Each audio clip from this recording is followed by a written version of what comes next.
Do you want to know what are the top 5 Nigerian scams currently happening now in 2025? Stay tuned. Let's unpack this so that you know how to protect yourself. And trust me, the last one is something you are not expecting and it will shock you. I can guarantee you. First of all, do you know that recently Instagram just removed 6,300,000 scam accounts just in one day? Like I said, today I'm exposing the 5 biggest scams currently coming out from Nigeria, and most importantly, exactly how you can dodge this scam and protect your wallet.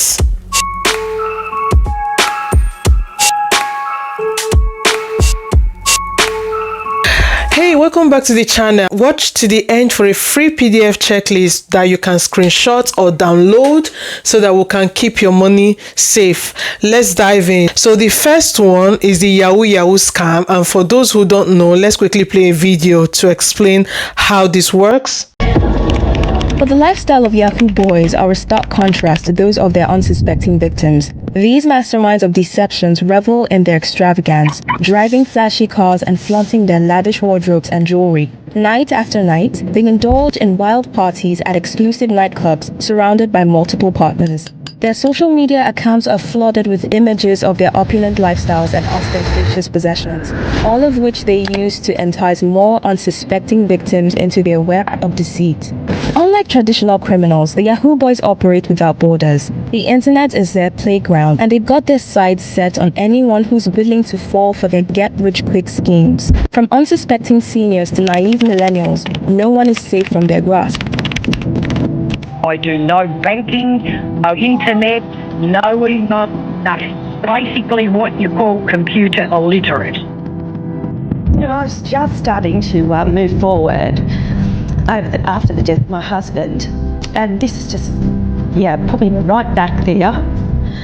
Stress-wise, anxiety, everything. It's just myself, and I've got my 3 kids, and this money was going to help us have our lifestyle together, build that. So according to Meta, Facebook, they said they have nuked 63,000 Instagram accounts linked to these rings of Yahoo Boys just this year alone. Story time: a Lagos crew hacked a small UK importer, changed just 1 digit in a PDF invoice and siphoned 74 million naira, which is about 90,000 pounds, in 10 minutes. What are the red flags? Now, sudden blank detail change via email, a supplier pressuring you to pay today, an online fling threatening to leak your pics unless you send crypto. How you can dodge this? Voice verify any account number change on a known phone line. Add SPF and DKIM to your business email, and if you get a sextortion threat, stop chatting. Keep screenshots and report to local cyber crime police or EFCC as we have it in Nigeria. The second one that is currently happening are Ponzi, forex, and quick return apps like CBEX. I talked about this last week, or MMM years ago. There are different types. There is PSEX or whatever you want to call it. But before we dive in, let's quickly watch a video on how it works. Women are the latest victims of Ponzi schemes in Nigeria.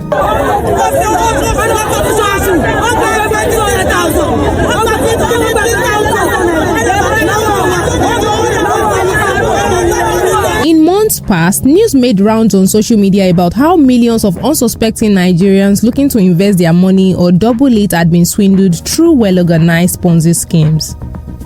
So how does it work? Ponzi schemes are fraudulent investment operations that promise high returns with little or no risk. They mainly offer quick wealth to unsuspecting individuals.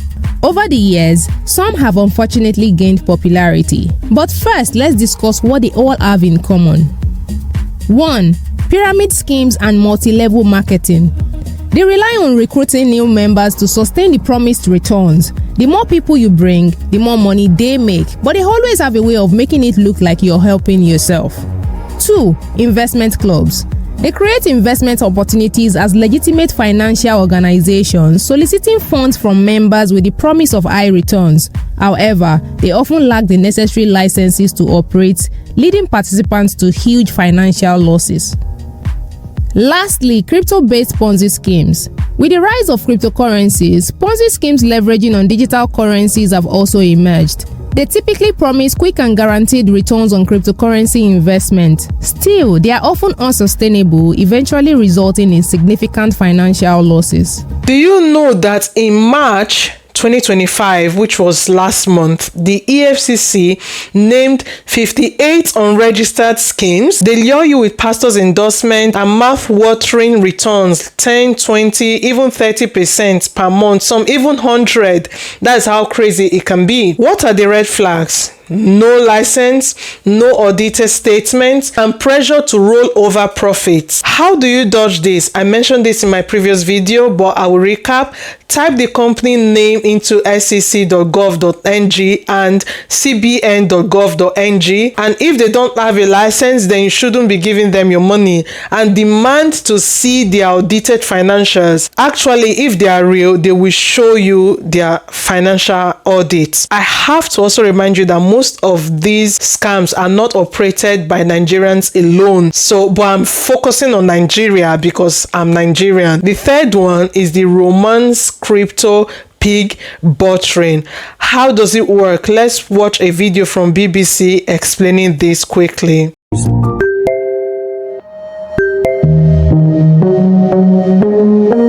This explains a lot. Jessica's just sent me a screenshot of her cryptocurrency profits, $47,000, and she's basically saying, you can be rich too. So, as suspected, and much to my wife's relief, this is indeed a pig butchering scam. Pig butchering scams are a big problem. The US FBI estimates that at least $3 billion were lost through them last year. Jessica is a name scammers have used before. They trick people into romantic relationships and convince them to invest more and more money into fake schemes to fatten victims up. They then run off with the money.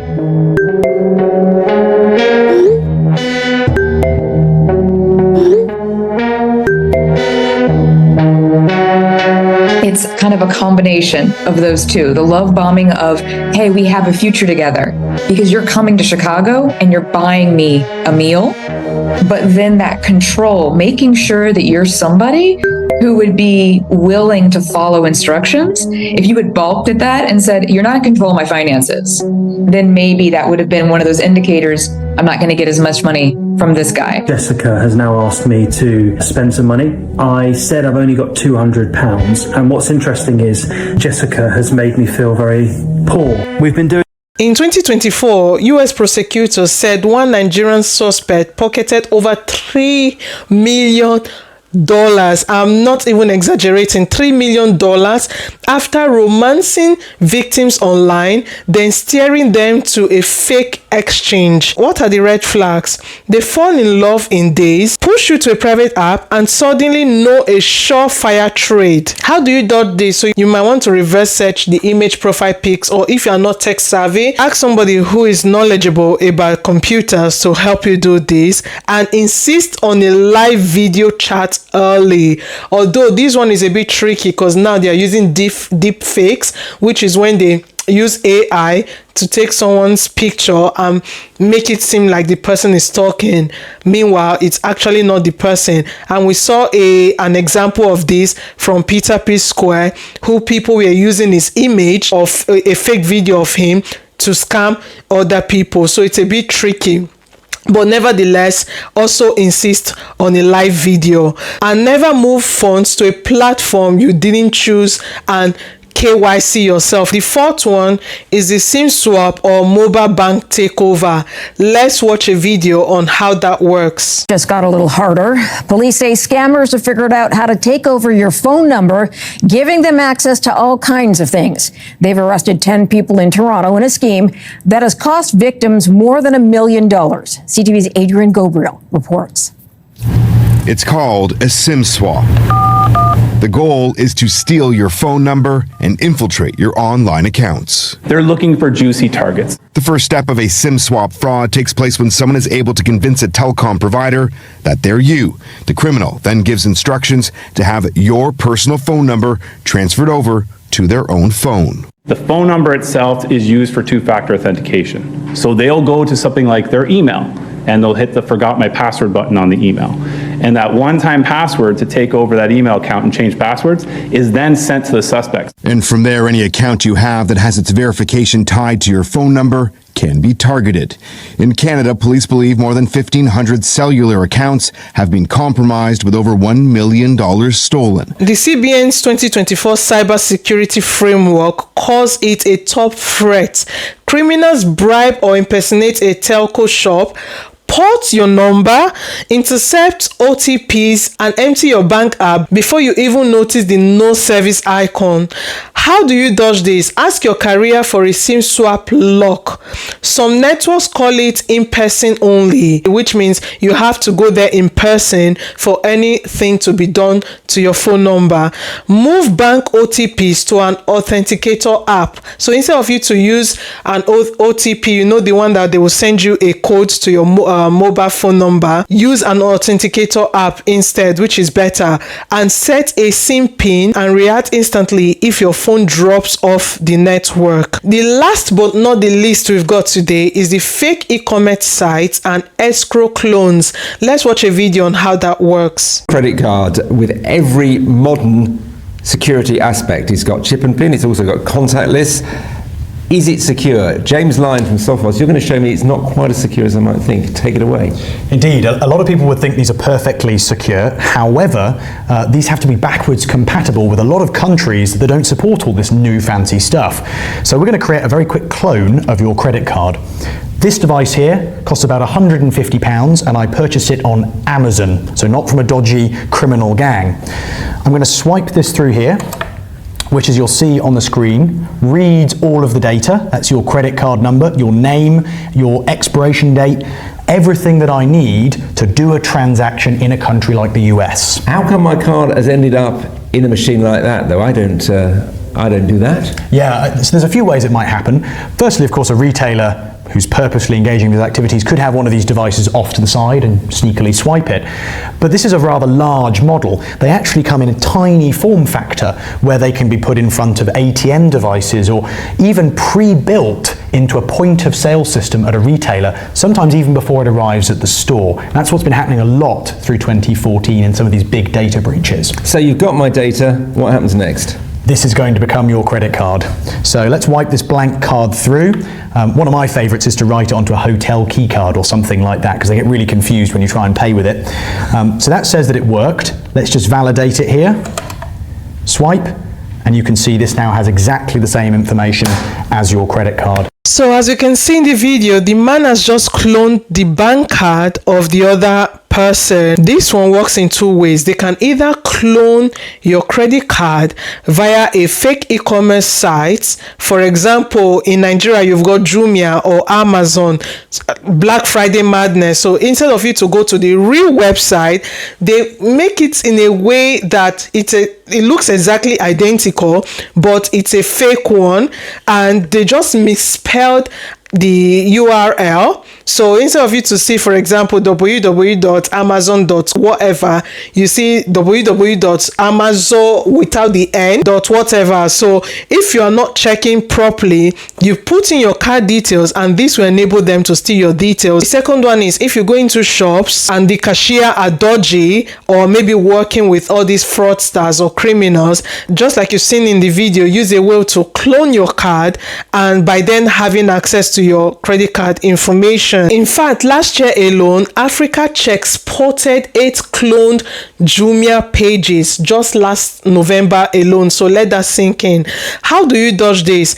Type the web address yourself. So don't start clicking on any link that's sent to your email account. So you need to type the email address yourself or on Google. Use platform escrow or pay on delivery. And last one, ask the seller for a 10-second live video of the item plus today's date. Now there are some particular cases in which you want to make some transactions directly with the seller. For example, not something that you can easily buy on Jumia. Let's say you are placing a large order from a seller. You can ask them to send a 10-second live video of the item plus today's current date, and trust me, scammers hate that, and if they don't do it, then it's definitely a scam. Let's go back onto this checklist. Use an authenticator app. SMS is old news. Voice verify money request. Check licenses on SEC, CBN, NICOM sites. Lock your SIM. Stick to official escrow, and link to the full PDF checklist is pinned in the comments right now. And I want to end this video by saying that scam evolve, but common sense scales faster. Smash the like button if you learned something new. Share this video with a friend who needs it, and subscribe for more interesting weekly videos. Which scam worry you the most? Drop your comment below and I'll tackle it in a live Q&A section once we hit 10,000 views. Until the next time, stay sharp, stay safe, and keep your money yours. See you in the next video. Bye.